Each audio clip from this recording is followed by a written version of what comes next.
So this is the Mooney that I'm considering buying.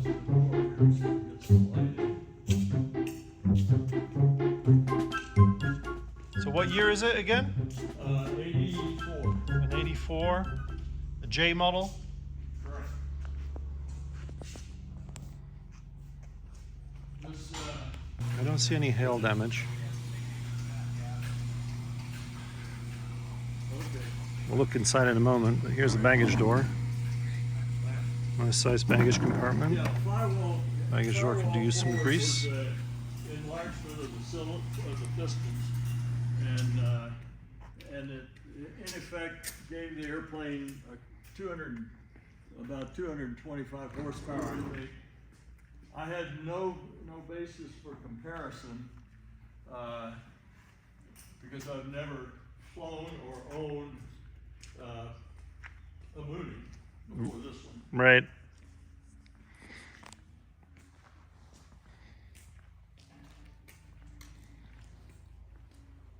And then the reason you guys were selling? Well, the reason we're selling it is that it needs an engine overhaul. So we're going to take the cowling off and check on it inside. We're getting a half a quart per hour fuel oil consumption on a 2,400 hour engine with a 2,000 hour TBO. So anyway, Well, there are three of us. I was one of the original owners. We bought the airplane in 2007. And I've been flying it, all that time, and I'm the only guy that's been flying it in the last year. right. And The other two haven't been flying it? yeah, Bob Carlton, I think you know Bob. Yeah, I know Bob, yeah. I didn't realize at first when we started interacting that he had a stake in it. I found that out later. Anyway, Bob was using it to fly to Arizona where he was doing skydiving, but he got busy in another project with one of his glider airplanes. The jet-powered glider, yeah. The other partner has flown it only a few times because he splits his residence between here and Alaska. Okay. And he was an airline pilot. Actually, I knew him. His name's Bob Holtzman. Too many Bobs around here. No kidding. And me, well, I try and call myself Rob. Yeah, I noticed that. That's fine. It works for me because my roommate in college at the Naval Academy was Rob. Yeah. Anyway, basically for the last year, it's been my airplane. Right. And I tried, while I was still flying professionally, I tried to fly this once a week and tried to take a trip in it once a month. So here I'm seeing that there's a fuel gauge here. Yeah, there's one on the other side too. And then we have the inboard fuel It tank. reads the inboards. Okay. It's good enough to tell you that there's fuel in the tank, but I don't use that. And then this is the Outboard. outboard tanks. Okay. And then we have the speed brakes. Yep. And the speed brakes are kind of handy for this airplane because have you ever flown a Mooney before? Yep. It's so slick, it just doesn't slow down. But the one I flew was an older version, and it didn't have speed brakes. Yeah. But since I'm a glider pilot, I'm familiar with using speed brakes. Yeah. 'Cause if the plane doesn't want to land, you gotta pull them out and I know. get it down. I have my glider rating. My wife gave me a Christmas present, an aerobatic ride in the glider out here. And once I did that, I thought, well, hey, I may as well add that to my ticket. And but I didn't do that much. So 32 on the inboard and 17 on the outboard. So that's I think I've only used the fuel and outboard tank. I mean, fuel the airplane up in the outboard tanks right. once. Once. It's, Okay. You know, it gives you more. It gives me more. How does time. it does it go into the? Yeah, it's just gravity. Gravity fed? fuel. Okay. If you were to fill this full, I think it would probably fill out there, but Right. I've never done that. So is that the 32 per side? Yes. Okay, so we have 64 plus 34. Yeah. So we're at 98 gallons. 64, 34. Yeah. 98 gallons. So that's a lot of fuel. Yep. Because it's going to burn what? 10? 10? Actually, cruising at around 10,000, it burns about 9.2 gallons per hour. Right. We have a engine analyzer And when is the next annual due? the end of this month. The end of this month. Okay, so it's got to go straight into an annual.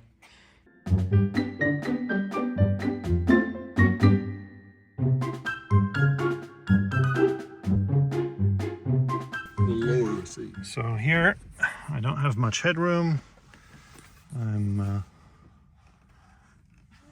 I'm 6'2". My head is hitting, but the seat is in the probably one of the highest I positions. think So that's the back you're adjusting right okay, there. so this one. Yeah. And it should go down easily because of the weight on it. Okay. And now my headroom is better. Now this seat. And actually now it's is quite nice. All right. And then, Well, it can go fore and aft, but right, and let's see. So I'm still too aft. So I'll pull the seat forward. There we go. That's very roomy, actually. Not for people. putting anybody in the back seat. Yeah, with someone. I'm 6'2". Well, not really 6'2". More like 6'1", but I've got the body of a 6'2" because I'm more in the trunk than in the legs. Okay, now I guess I'm close enough now. Yeah, and I can easily reach all the controls. And so, what can we turn on without? Well, you can go ahead. The master? And turn on the master. Yeah. All right, let's turn on the master. Okay.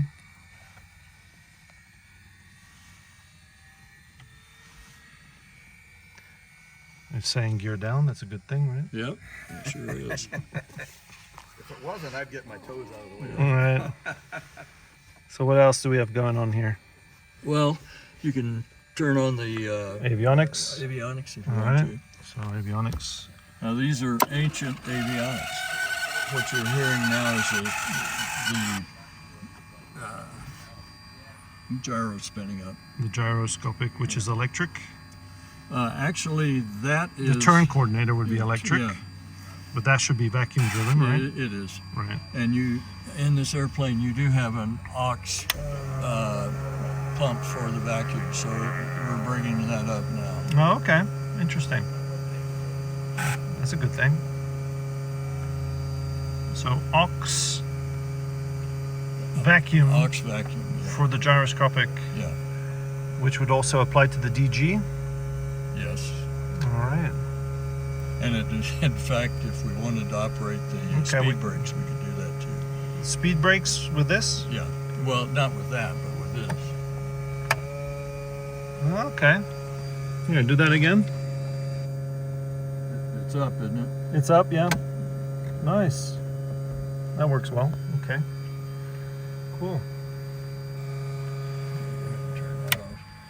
And then we have just some basic Yeah. Well, Bendix actually, King. This one looks like that's a KLN 80, KNS 80. KNS 80. In effect, it was a poor man's ability to fly to a waypoint. Right. In effect, it gives you But it's got to go, obviously. The LCD is probably not worth fixing.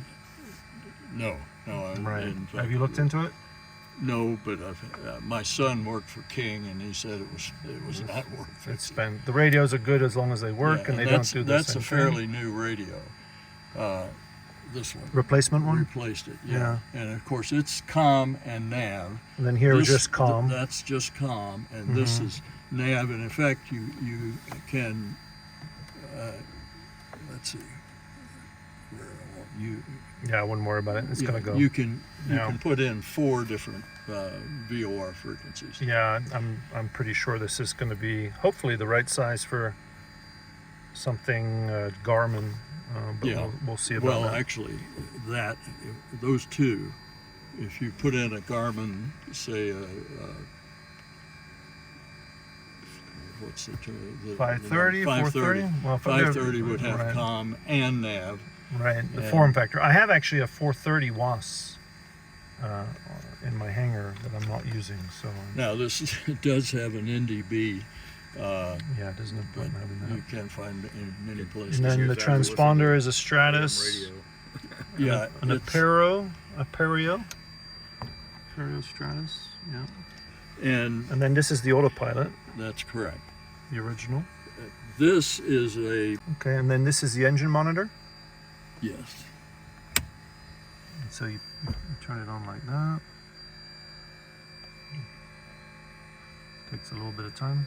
Yeah, So it's not directly going on when you turn on the master. You have a separate switch for it. that's right. Okay. Did you guys install that? Yes, we do. The navigation indications on the HSI are driven by this.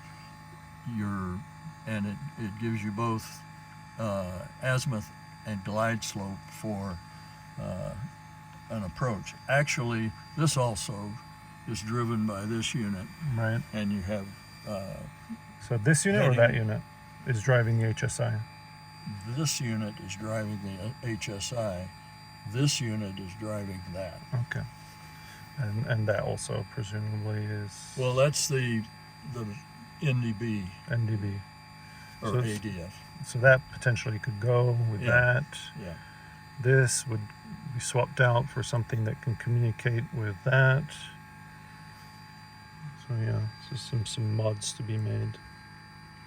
And so down here we have the fuel selector. Small, but the new clock over there has a USB port. which is- Yeah, they're actually. Oh yeah, there. Yeah, that's nice. And it's got some other features I can't remember what. Right, and then what do we have over here is the voltage. And then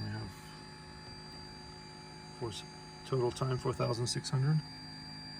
Well, No, that's No, that's 14,1662 on the tack. Okay. Yeah. And what's the total time of the aircraft? it was 2,300 thereabouts. Okay.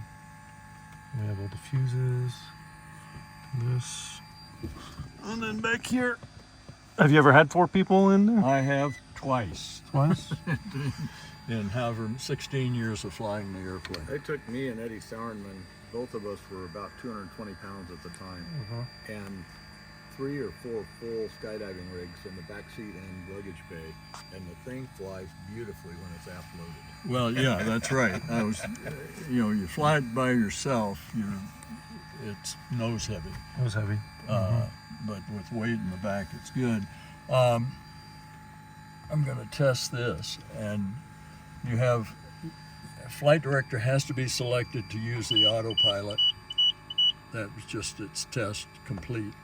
It has altitude hold, no pre-select capability, heading hold, nav mode, in other words, lateral, it will, and that's driven off of this. So whatever that is slave to will send. It will that, navigate on and hold that Right. course. And then in the approach mode, you enter, when you fly into the final approach course, it automatically acquires the course, and if you're below the glide slope, then when you fly into the glide slope, it automatically engages the glide slope. It does have a back course button. I've never used it, and that engages your autopilot. I heard it. Yeah, Yeah. and you see the controls are moving to it. Somewhere. Yeah. And then you How do you disengage? Well, you've got over, your big red button disengages. Okay. The small button, it's a control wheel steering button. In other words, you can leave the autopilot engaged, depress that button, and manually fly the airplane. Okay. You can set it on a heading and then let go, and it will resume, or it'll lock that heading. Is what you're saying? It will remain on the heading you were on when you deselected the button. Okay, gotcha. All right. I didn't know that. I fly with the autopilot a lot. Are you instrument rated, Bob? No. No. But this is the first plane I've ever flown with autopilot, and I got up and turned it on and went, oh wow, that's nice. Takes the workload off. Landing gear extension. Okay. You have to release that, and then you have to ratchet the gear down, and it takes some 30 pulls, I think, is what they advertise. 30 pumps or something? Yeah. Mm-hmm. It's important that you check this every time, and it's on. Where's our checklist? I think I'm sitting on it. Right. But it's important that it be selected. Right. I mean, caught, because if you get airborne and this is like that, the gear won't come up. Oh, there's a safety You've feature. disengaged the The mechanical Right. system. So this is an item on the Checklist. checklist. Okay. Oh, I've got a. No, you know what, it's up here. Oh, So I'll turn off the avionics. yeah, avionics first. Yeah, and here's our normal procedures checklist. Although there is one. I'll just film this. That way I'll get the whole thing.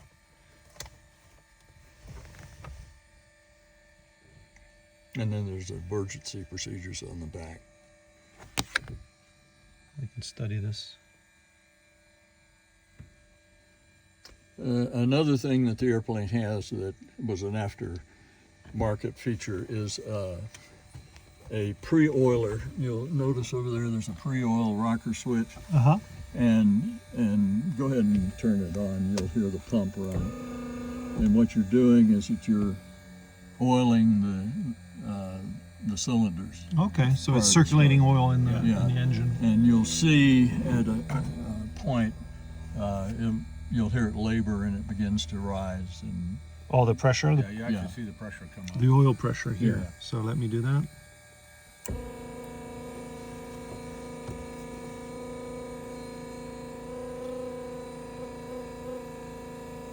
it takes a while, especially when it's cold like this. There you go. There. In the yellow. Okay, demonstrated. Then slowly the pressure will, yeah, there it goes. Yeah, just make sure there's some oil up and everything before you start cranking. Right. Especially the guys that crank them up and run them full throttle immediately. Mm-hmm. Oh man, that's bad for the engine. Okay. Give it 2,000 RPM before it's got any oil in there. So surprisingly comfortable considering I'm large.